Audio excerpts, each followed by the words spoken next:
Secret बेसमेंटमध्ये नील, दीप्ती आणि अर्पिता पुढचा निर्णय घेण्याचा विचार करत होते. कोणतीही चूक त्यांच्या फिजिकल बॉडीजसाठी धोकादायक ठरू शकणार होती. आपण पुढचे व्हिडिओ बघूया का?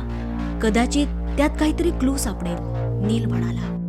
हो, आपल्याला कधी ना कधीतरी ही रिस्क घ्यावीच लागेल, अर्पिताने उत्तर दिलं. ते तिघे पुन्हा आर्काइव्ह्ज लॅबमध्ये गेले. दरम्यान दुसरीकडे लॅबमध्ये विहान एका खुर्चीवर शांत बसलेला होता. समोरच्या कॉम्प्युटर स्क्रीनवर एक अलर्ट आला. त्याच्या स्मार्ट वॉचवर एक कमांड ब्लिंक झाली. विहान झपाट्याने आर्काइव्ह्ज लॅबच्या दिशेने निघाला.